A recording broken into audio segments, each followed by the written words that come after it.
अब हमारी double engine की सरकार है, आमूल चूल परिवर्तन हो रहा है। और जब नए इंफ्रास्ट्रक्चर का निर्माण होता है, कुछ समय लगता है, कुछ परेशानियां होती है, लेकिन बाद में इसका लाभ जनता को मिलता है। इस प्रकार से आज का ये रेल का सफर सुहाना है। छत्तीसगढ़ और देश का सफर भी आने वाले समय में सुहाना होने वाला है। कांग्रेस की सरकार आने के बाद 18 से 23 के बीच में सीनियर से भी आपत्ति है और जूनियर से भी आपत्ति है। आपत्ति करना ही उनका धर्म है। नहीं, हमारी सामंजस्य पहले भी था, आज भी रहेगा। एक विचारधारा की सरकार है। किसी भी योजनाओं को धरातल पर लाने के लिए कहीं कोई दिक्कत नहीं होगी। मुंगेली जिला के लोगों का ये बड़ी प्रतीक्षा है। डबल इंजन की सरकार है और डबल इंजन की सरकार तेज गति से छत्तीसगढ़ का विकास हो।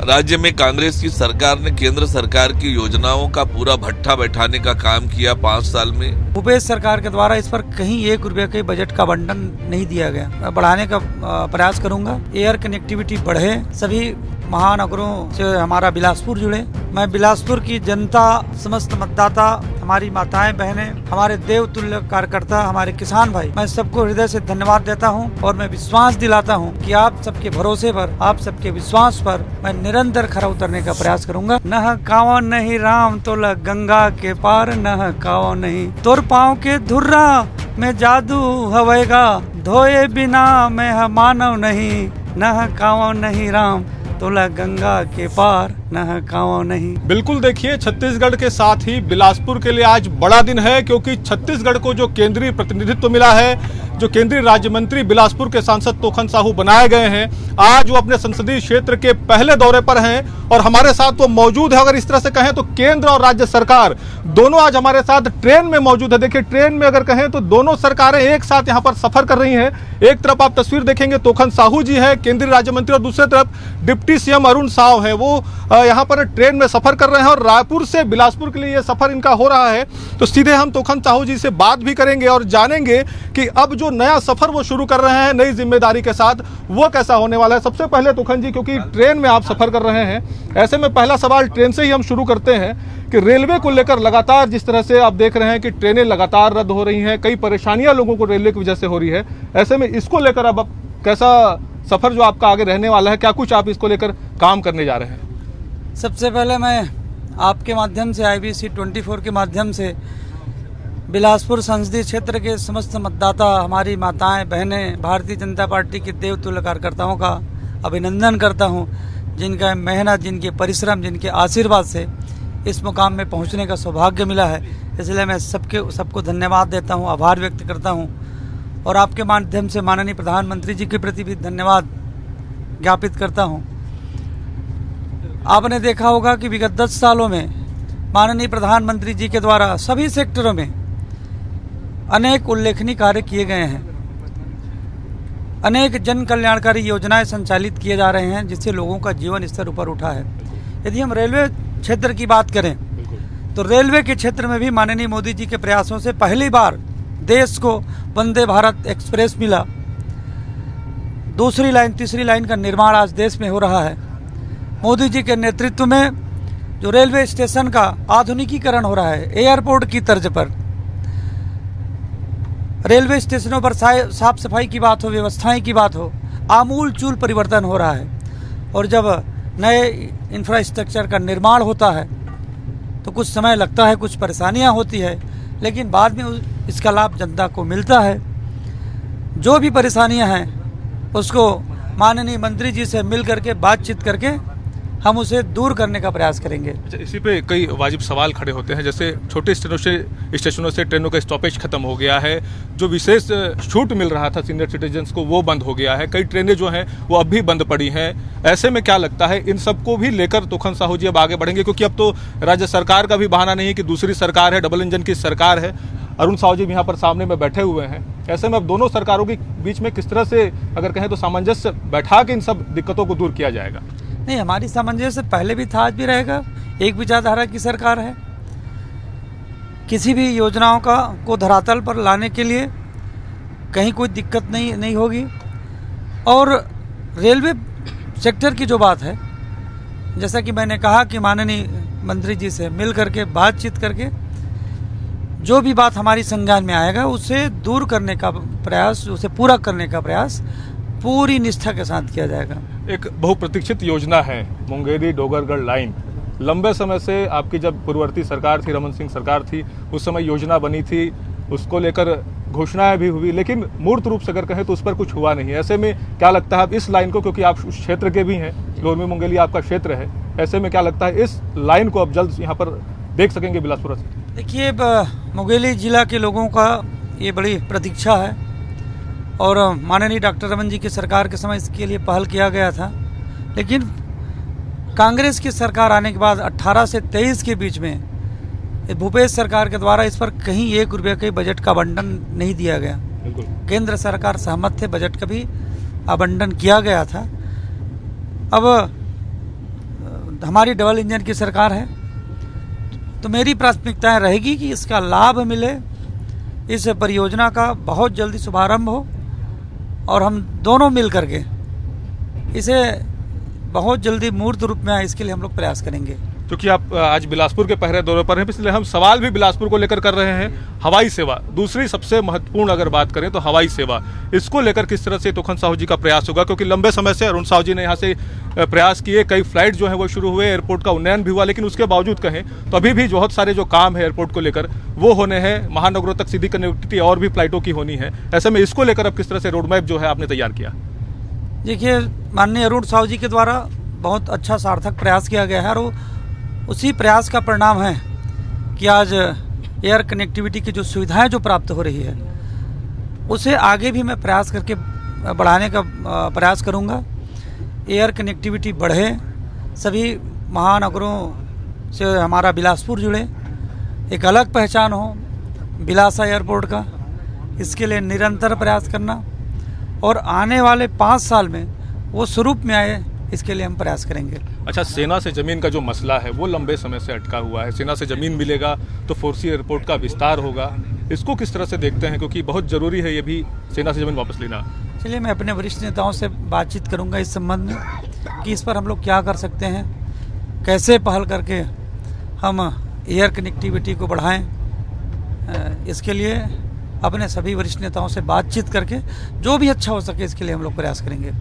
ये शहरी विकास विभाग भी आपको मिला है, ऐसे में अगर कहें तो सड़क हो, पेयजल हो, आवास हो, इन सब को लेकर अब क्या कुछ रोड मैप आपने बनाया है? किस तरह से इसको लेकर काम करने जा रहे हैं? सरकार की, माननीय केंद्र सरकार की 100 दिन की कार्य योजना बनी है, हम उसी कार्य योजना पर काम करेंगे।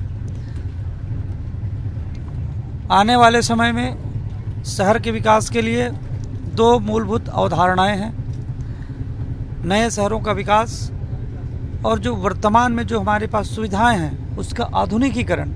यही 2 मुख्य बिंदु हैं। केंद्र और राज्य मिल करके जितना अच्छा हो सके हम लोग काम करेंगे और इसका लाभ जनता को भी मिलेगा।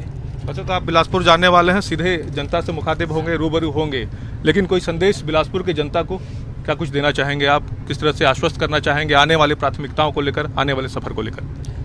मैं बिलासपुर की जनता, समस्त मतदाता, हमारी माताएं बहनें, हमारे देवतुल्य कार्यकर्ता, हमारे किसान भाई, मैं सबको हृदय से धन्यवाद देता हूं।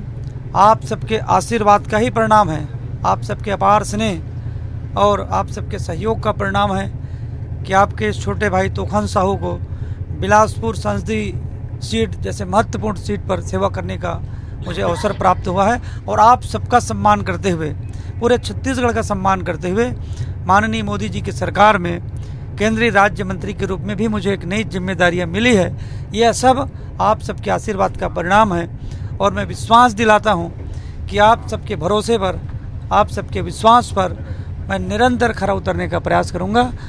बिलासपुर का भी विकास होगा, छत्तीसगढ़ का भी विकास होगा और पूरे देश का विकास माननीय मोदी जी के नेतृत्व में होगा। लेकिन विपक्ष भी खड़ा है चुनौती देने के लिए आपको। लगातार बयान जो सामने आ रहे हैं, कह रहे हैं कि तोखन साहू जी को यहाँ से केंद्रीय मंत्री बना दिया गया, कई जो सीनियर्स थे उनको इग्नोर कर दिया गया, तो विपक्ष की चुनौती भी है सामने में। कांग्रेस पार्टी को सीनियर से भी आपत्ति है और जूनियर से भी आपत्ति है। आपत्ति करना ही उनका धर्म है, वो लोग आपत्ति करते रहेंगे। हमारा धर्म है जनता की सेवा करना, हमारा देश प्रदेश हर क्षेत्र में आगे जाए और यही काम हम करेंगे। तोखन जी, राजनीतिक परिचर्चा तो हो गई, क्योंकि ट्रेन के सफर में, और ट्रेन के सफर मतलब बहुत रिलैक्स होकर आप ट्रेन में, पता नहीं इसके बाद फिर इस तरह से सफ़र होगा कि नहीं होगा, लेकिन ट्रेन में अगर आप सफ़र कर रहे हैं तो एक कोई गीत गुनगुनाना चाहेंगे अपने प्रदेश के लिए, अपने प्रदेशवासियों के लिए? गुनगुना दीजिए कुछ। हम लोग बचपन में केवट संवाद पढ़ते थे। ये माता कौशल्या की धरती है, भगवान राम के ननिहाल है। तो हम लोग बचपन में एक केवट संवाद हुआ करता था, मैं पढ़ता था उसको। मैं उसको पढ़ रहा हूँ।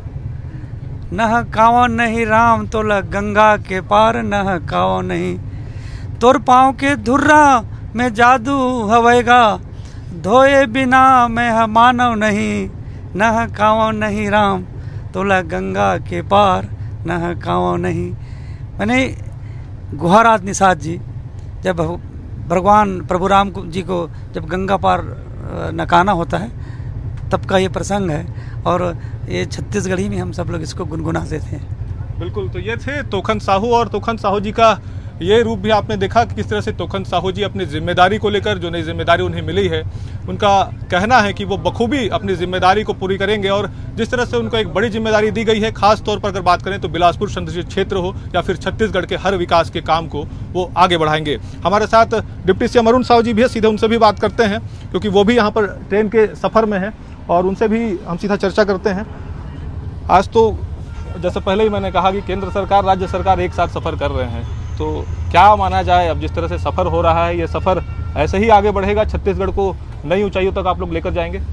निश्चित रूप से जिस प्रकार से आज का ये रेल का सफ़र सुहाना है, छत्तीसगढ़ और देश का सफ़र भी आने वाले समय में सुहाना होने वाला है, जब एक विश्व के सबसे लोकप्रिय नेता, एक विजनरी लीडर नरेंद्र मोदी जी के नेतृत्व में देश में तीसरी बार सरकार बनी है, अब ऐतिहासिक रूप से बनी है।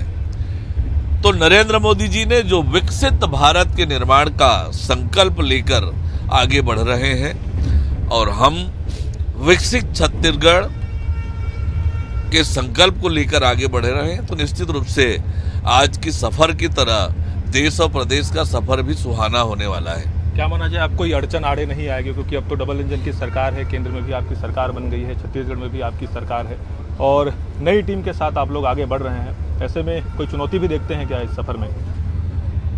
देखिए, ये डबल इंजन की सरकार है, और डबल इंजन की सरकार तेज गति से छत्तीसगढ़ का विकास हो। राज्य में कांग्रेस की सरकार ने केंद्र सरकार की योजनाओं का पूरा भट्ठा बैठाने का काम किया 5 साल में, योजनाओं का लाभ लोगों को मिले इसमें बाधा डालने का काम किया। अब डबल इंजन की सरकार है, और निश्चित रूप से केंद्र सरकार की योजनाओं का लाभ मिलेगा, राज्य सरकार की योजनाओं का लाभ मिलेगा, और छत्तीसगढ़ तेज गति से विकास की ओर आगे बढ़ेगा। अभी चुनाव जब से संपन्न हुआ, हम देख रहे हैं कि लगातार सरकारों की बैठकें जो हैं वो जारी हैं, आपने भी अपने विभागीय बैठक लिए हैं, ऐसे में आपके विभाग से संबंधित अगर हम बात करें, चाहे वो पीछी का हो, नगरीय प्रशासन का हो, किस तरह से काम, क्योंकि आने वाले दिनों में यहाँ पर नगरीय चुनाव भी होने वाले हैं? नगरीय निकाय के चुनाव की तैयारियां प्रारंभ हो गई है। परिसीमन का आदेश सभी कलेक्टरों को जारी कर दिया गया है, कलेक्टर परिसीमन की कार्यवाही कर रहे हैं। आने वाले समय में हम योजनाबद्ध ढंग से अपने शहरों का सुव्यवस्थित विकास, सुंदर और स्वच्छ शहर बनाने की दिशा में योजना बनाकर काम कर रहे हैं। गरीबों को पक्का आवास मिले, इसके लिए मिशन मोड में काम हो रहा है। सभी नगरीय निकायों को स्पष्ट निर्देश है कि गरीबों को मकान उपलब्ध कराएं। प्रधानमंत्री आवास योजना, शहरों की सफाई व्यवस्था की लगातार मॉनिटरिंग करें, और शहरों का सुव्यवस्थित विकास सुनिश्चित करने के निर्देश नगरीय निकायों को दिए हैं, और राज्य सरकार हर संभव मदद कर रही है नगरीय निकायों को, ताकि हमारे प्रदेश के शहर सुंदर, स्वच्छ और सुविधापूर्ण बने। ये प्रत्यक्ष प्रणाली से क्या आने वाले दिनों में जो मेयर अध्यक्ष हैं उनके चुनाव होंगे, इसको लेकर निर्णय हो गए हैं? अभी किस पद्धति से नगरीय निकायों को चुनाव कराए जाने हैं उस पर अंतिम निर्णय नहीं हुआ है। बातचीत कर रहे हैं, विचार मंथन कर रहे हैं, और विचार मंथन करके शीघ्र ही इस पर निर्णय करेंगे। जब से तोखन साहू जी को नई जिम्मेदारी मिली है, उसके बाद विपक्ष आपको भी घेरने में लगा हुआ है, बोले कि एक ही जगह से जो पावर है सब एक ही जगह समेट दिया गया है, पावर को लोर में मुंगेली में। क्या लगता है कि विपक्ष इस चीज़ को बचा नहीं पा रहा है? देखिए, जिस प्रकार के आज हालात में कांग्रेस पहुंची है, ये परिवारवादी पार्टी, एक परिवार का 70 साल एक पार्टी पे कब्जा है, वो इस प्रकार का प्रश्न उठाते हैं तो ये दुर्भाग्यजनक है। हाँ, आज उन्हें खुशी नहीं है कि केंद्र में बीजेपी की सरकार बनी है, डबल इंजन की सरकार है। जब भी देश और प्रदेश आगे बढ़ता है, कांग्रेस के नेताओं के पेट में दर्द होने लगता है। उन्हें अपने सत्ता से मतलब है और जिस प्रकार के कारनामे पिछले 6 महीनों में कांग्रेस के रहे हैं, वो बहुत स्पष्ट बताता है कि कांग्रेस को विकास से कोई लेना देना नहीं है। उन्हें तो सत्ता चाहिए, कुर्सी चाहिए और उसी के लिए वो संघर्षरत रहते हैं। आप भी कोई गीत गुनगुनाना चाहेंगे? रेलवे के सफर में है, तोखन जी ने तो सुनाया गाना।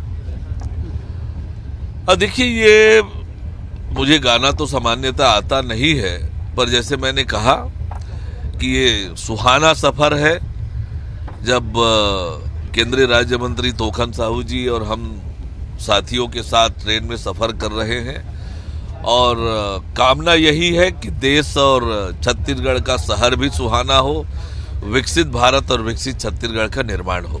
बिल्कुल, विकसित भारत, विकसित छत्तीसगढ़ का निर्माण हो। और तमाम जो लोग हैं, देखिए यहाँ पर स्वागत के लिए भी लोग अगर कहें तो यहाँ पर मौजूद है, क्योंकि रेलवे के सफर में है और देखिए सबको इंतजार है कि अपने नेता से वो मिले।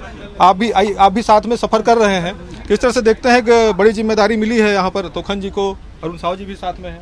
निश्चित रूप से हम देश के यशस्वी प्रधानमंत्री माननीय नरेंद्र मोदी जी को तीसरी बार प्रधानमंत्री बनने पर बहुत बहुत बधाई देता हूं और हम छत्तीसगढ़ वासी उनका आभार भी जताते हैं कि हमारे साथी भाई तोखन साहू जी को अपने कैबिनेट में स्थान दिए और विशेष इनको जिम्मेदारी दी गई है आवास एवं शहरी विकास का। तो निश्चित रूप से बिलासपुर के लिए सुनहरा अवसर है। शहरी विकास डेवलपमेंट अच्छा होगा और एयरपोर्ट रेलवे की बात करें तो निश्चित रूप से एक शीघ्र ही बहुत सब आम जनता को, हम सबको उसकी सुविधा मिलेगी। बिल्कुल, तो देखिए तमाम जो बिलासपुर के लोग हैं वो भी यहाँ पर उत्साहित है और इसी उत्साह के साथ अब देखना होगा कि आगे जो सफर सरकार ने यहाँ पर शुरू किया है वो सफर आगे कितना सुहाना होता है। कम सतीश मिश्रा के साथ जितेंद्र थवाइत, IC24 बिलासपुर।